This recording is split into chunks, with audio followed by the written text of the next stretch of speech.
Let's go ahead and get to this to these draft prospects, man. Some guys that y'all continue to send emails for, which we are greatly appreciating y'all for that. And yeah, we'll continue to break these guys down. So today, man, first guy we'll talk about makes me a little upset because he's a North Dakota State guy, and JMU actually lost North Dakota State for the however many time in the playoffs. Pisses me off. But Christian Watson, this dude, I like him, man. A little bit about him. 6'4", 211, only played 8 games this past season. Their season was like wacky with the COVID stuff, but 43 receptions, 800 yards, 7 touchdowns. Also is a kick returner. He was all conferences kick returner out there. The thing that I like about him though is he has big speed. You watch him when he gets in the field, his acceleration jumps off the screen. When he catches that ball, he's pulling away from defenders. He's also a jet sweep guy, which we know in Pittsburgh. You got to put jet sweep specialist out there, man. Yeah, you got to put a premium on a jet sweep now because he looks like he's better at it than Claypool, at least. No, he is. He's a more natural runner. I think he's a more fluid runner, whereas Claypool, even though Claypool has straight line speed, Claypool doesn't have real wiggle. He looks real robotic when he's trying to change direction. Whereas with Christian, he's a smooth runner. He gets vertical in a hurry too. You watch when he gets that ball on the jet sweep, or even on some of the little tosses they give him.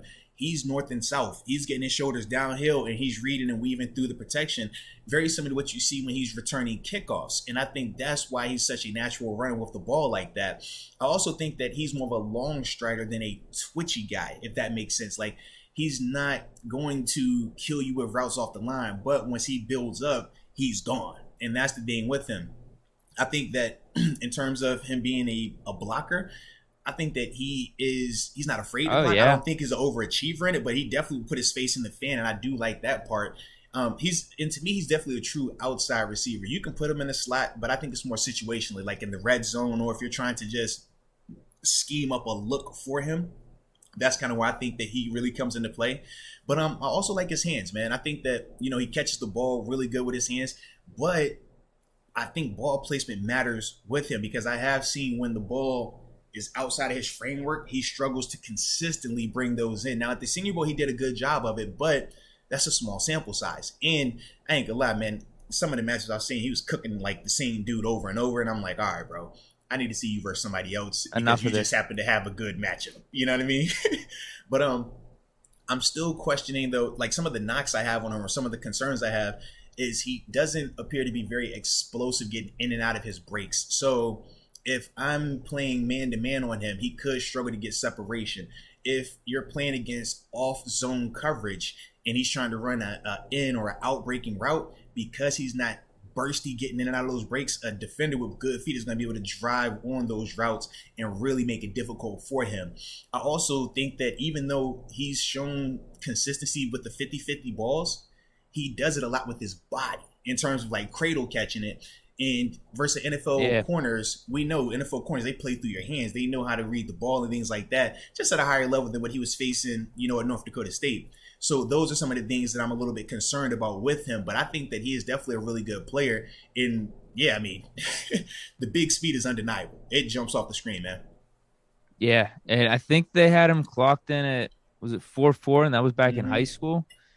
So they're saying he could even run a lot faster than that for the 40, which, dude, I'm starting to think this, though.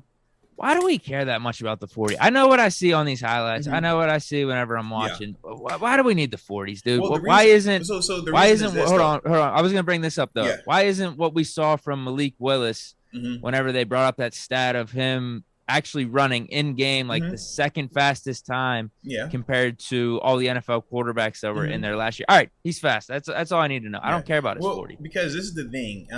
If you're only measuring in-game speed, how often do guys get a chance to show their in-game speed to a extent where they're running 30 yards untouched?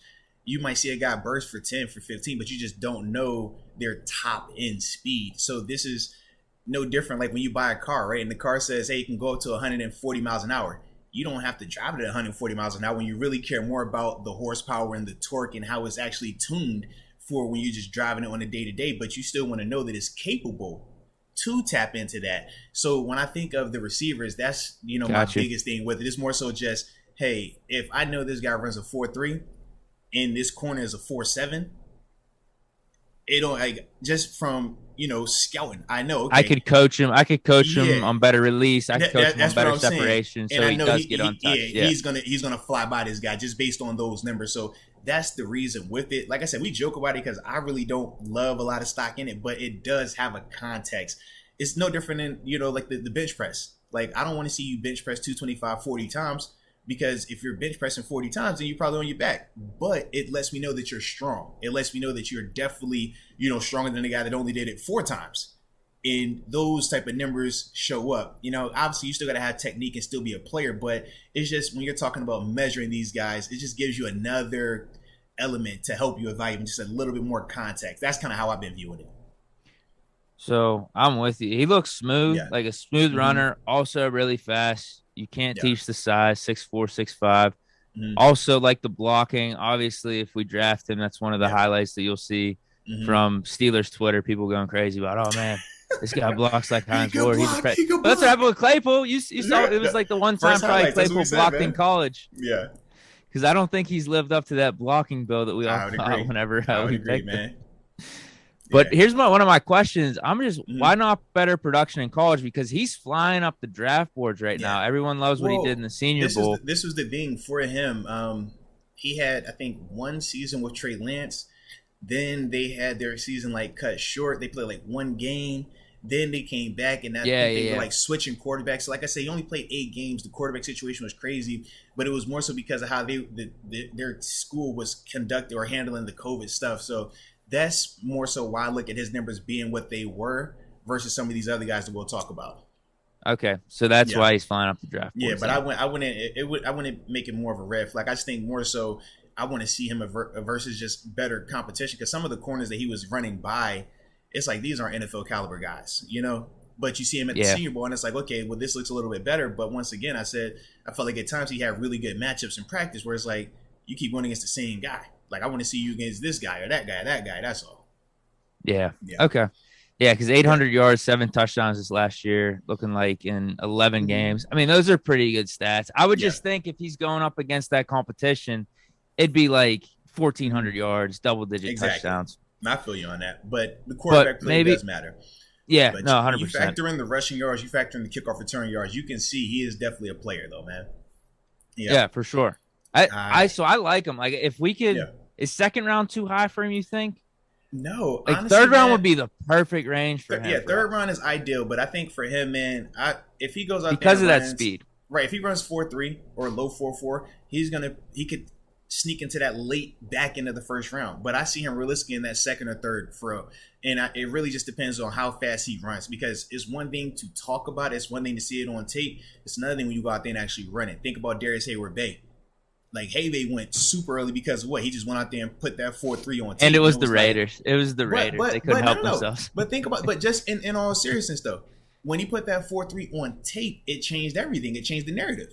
And that's the thing when I look at Christian, if he goes out there and he puts something stupid on tape like that, that's going to change the narrative about him. Yeah. So overall, good player. I would like to have him. Without a doubt, man. Don't want to overspend though. I think third round would be nice. Second round. Wouldn't be terrible just because of the fit for our receiving group to have that dude with speed and the size. I mean, he could be a good compliment.